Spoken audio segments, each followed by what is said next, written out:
El gobierno de la mañana a la Z101, Felipe Romero Sánchez. Gracias, señor director. Miren, todas las sociedades ameritan de transformación, de cambio, pero depende siempre de cómo se desarrollan los cambios. Usted puede desarrollar cambios o transformaciones radicales que implican la ruptura del sistema, o puede promover cambios graduales que implican el fortalecimiento del sistema. Los cambios radicales siempre son traumáticos. Nuestras Fuerzas Armadas ha venido jugando un rol sumamente importante en las distintas esferas del Estado Dominicano. Luego de la culminación de la Guerra Fría, 1991, nuestras Fuerzas Armadas quedaron en una especie de limbo en lo que es la doctrina de defensa Estado-Nación. De la Guerra Fría hacia atrás, nuestras Fuerzas Armadas, su doctrina militar de defensa del Estado-Nación se circunscribía a los movimientos subversivos, a la sedición y a los focos guerrilleros, y sobre todo con el planteamiento ideológico de la doctrina anticomunista.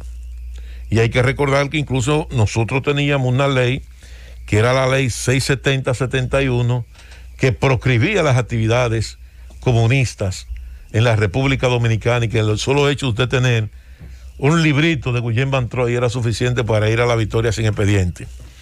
Perdón, Aníbal, Felipe. Don Felipe, brevemente. Sí, señor. Eso viene desde la dictadura del generalísimo Trujillo, o sea, la prohibición de las actividades comunistas. Lo mismo que hizo Trujillo, por ejemplo, con los testigos de Jehová.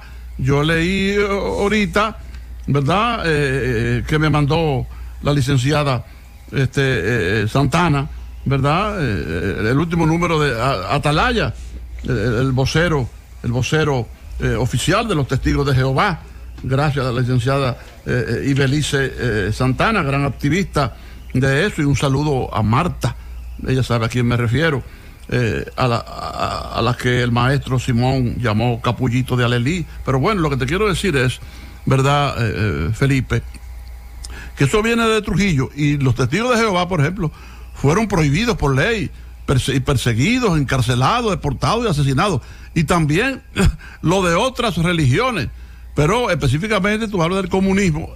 Esa prohibición viene desde Trujillo. Y muy brevemente, acerca de lo de ahorita, que tú decías, Felipe, de las presiones de ciertos grupos desde la campaña electoral para que estas cosas se eliminen, que sé yo qué vaina y cosas de esas.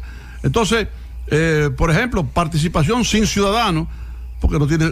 ¿Cuáles son los ciudadanos? ¿Cuáles son? ¿Dónde está la lista? ¿Cuándo se reúnen los ciudadanos? Los ejecutivos de participación sin ciudadanos. Bueno, pues ¿quiénes los eligen? Nada, es una rotación. Ellos van rotándose en los cargos, y claro, a cada gobierno le pasan factura y después cobran, lo cual no es ilegal, lo cual no es deshonesto, muy bien, pero tampoco usted puede trazarle pautas a los demás. Está en eso. Entonces yo he propuesto, bueno, ¿dónde están las elecciones de esos grupos? Y también he propuesto, por ejemplo, participación sin ciudadanos, una auditoría, ¿verdad?, para que se vea cómo se manejan correctamente los fondos de aquí y los fondos que vienen de manera internacional. Y sé que se manejan en forma prístina, en forma clara, pero que se haga la auditoría. Pues aquí hay dos organismos que nunca se les ha hecho una auditoría, y que eso ni se menciona. Yo soy el único que lo menciona. Deben maldecirme. La Junta Central Electoral, que ha votado miles de millones, esa Junta Central Electoral, nada más en las últimas dos elecciones, han votado más cuartos que los presupuestos nacionales, ¿verdad? Todos sabemos eso.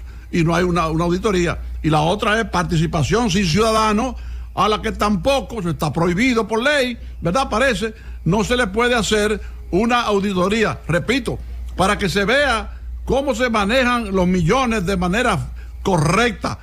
Pero hasta por curiosidad, háganle auditoría a la Junta Central Electoral y a participación sin ciudadanos. Gracias, don Álvaro, por su aporte. Y debo agregar a eso que ese grupo de participación ciudadana lo único que ha hecho es medrar en los últimos 20 años en todos los gobiernos. ellos siempre tienen una quinta columna en cada gobierno y se van reciclando uno y otro y asumen posición uno y vuelven y se van reciclando. Y han tenido posiciones importantes en el gobierno de Hipólito, lo tuvieron en el gobierno de Leonel, esa sociedad civil. Esa misma sociedad civil en el gobierno de Danilo jugó un rol extraordinario, ocuparon posiciones de primera línea. En este gobierno están ocupando posiciones de primera línea, porque ese es el partido más privilegiado que hay en la República Dominicana, y hay que decirlo. O tienen puestos de embajadores, puestos de ministros, directores generales. Y ellos van reciclándose, pero han logrado medrar en todos los gobiernos y haciendo jugoso negocio también, hay que decirlo. Entonces yo decía que en el año 1980 yo recuerdo que todos los cuarteles militares del país tenían una pancarta que decía: el comunismo es tu enemigo, Lenin dice que hay que destruir la estructura militar. Iniciaron una campaña ideológica y apuntando a Álvaro sobre la ley 670-71, que esa ley fue derogada en el año 1978 por el presidente Antonio Guzmán Fernández, que luego de que el Congreso asumiera la derogación de esa ley fue derogada en el año 1978.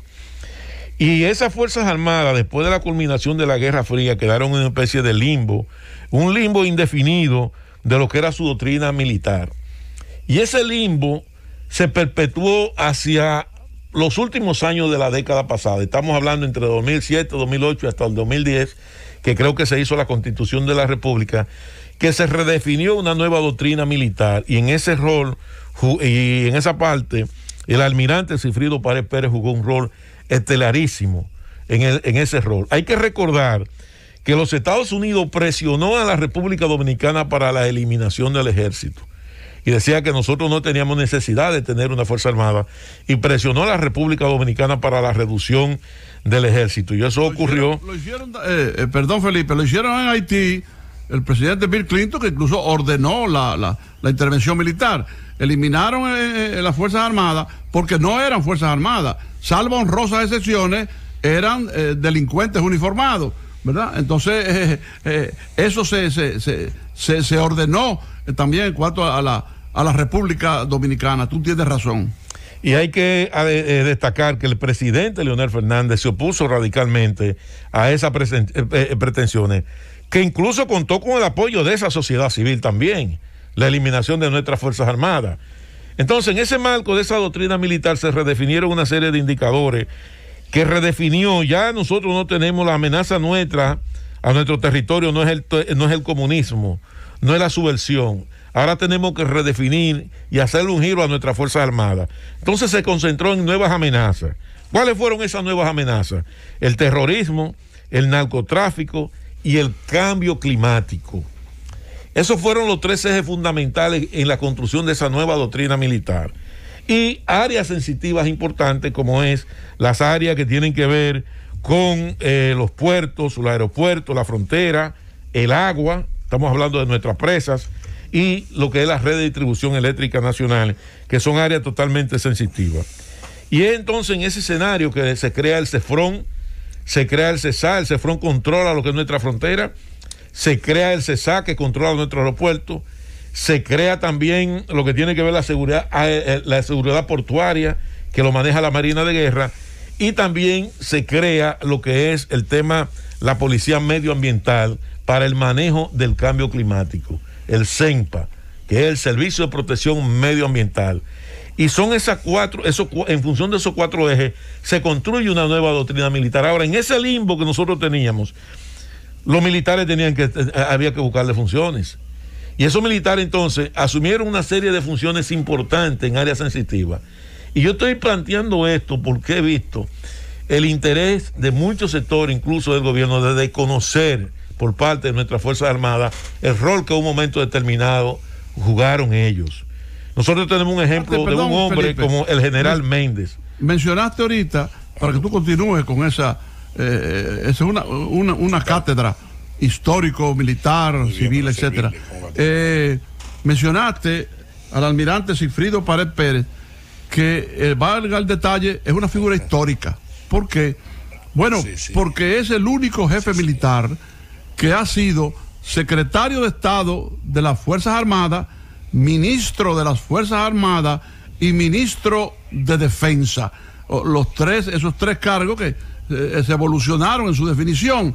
Él es el único que los ocupó y claro, después pasó al DNI, donde hizo un gran trabajo, porque además de ser un militar muy preparado, es un intelectual. Pero quería destacar eso porque es ya una parte histórica.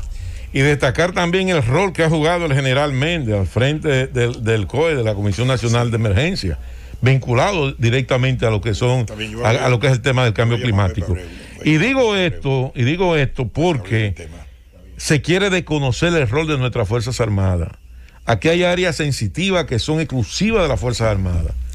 Entonces, el hecho de que un militar, un general, sea director, por ejemplo, de seguridad de las aduanas, aunque ese puesto no esté dentro de lo que es la estructura militar, hay que reconocerle a ese militar que ha jugado y que está jugando un rol en función de lo que son, de lo que es esa nueva doctrina militar. Entonces, para hacer cualquier tipo de evaluación, nosotros tenemos que irnos a nuestra doctrina militar. Nosotros no podemos decir que el hecho de que haya un coronel o un general al frente de lo que es la seguridad del INDRI, ese señor cuando se vaya para su casa no se le tenga que reconocer su recurso, su salario, porque ese señor primero está desempeñando un tema de seguridad nacional que tiene que ver con nuestra presa. Es de nuestra presa que sale el agua potable que nos bebemos, entonces eso necesita y amerita un alto nivel de seguridad. Es a través del INDRI, por ejemplo, que están todos los canales de riego, amerita también un nivel de seguridad especial bajo el encargo de nuestras Fuerzas Armadas. ¿Y qué decir de nuestra red nacional eléctrica? Sabe también que la doctora Julieta Tejada también amerita que los machistas la dejen hablar. Ella viene ahora, don Álvaro. Tiene que venir el tema, por ejemplo, de nuestras redes eléctricas. ¿Cómo es posible que usted no va a tener a un militar con capacidad manejando nuestra seguridad de nuestras redes eléctricas? Pero el hecho de que sea responsable de la seguridad del Ministerio de Energía y Minas, que tiene ahora bajo su responsabilidad el tema de las redes eléctricas, ese militar cuando se va para su casa no es digno de recibir una pensión en función de ese desempeño que tuvo al servicio del Estado Dominicano. Entonces yo creo que este tipo de cosas, yo sé que el presidente de la República ha tratado de manejar el tema, pero eso está creando muchos niveles de incomodidad en algunos estamentos militares por el mal manejo que se ha hecho a través del Ministerio de Administración Pública sobre ese tema. Los cambios son buenos, a mí me encantan los cambios, me gustan los cambios. Los cambios siempre traen cosas novedosas, pero los cambios radicales solamente se hacen en el marco de revoluciones o de golpe de Estado. Los cambios en democracia se hacen de manera gradual con el objetivo de fortalecer las instituciones, no con el objetivo de debilitar nuestras instituciones y mucho menos nuestras Fuerzas Armadas. Llámatelo con dos.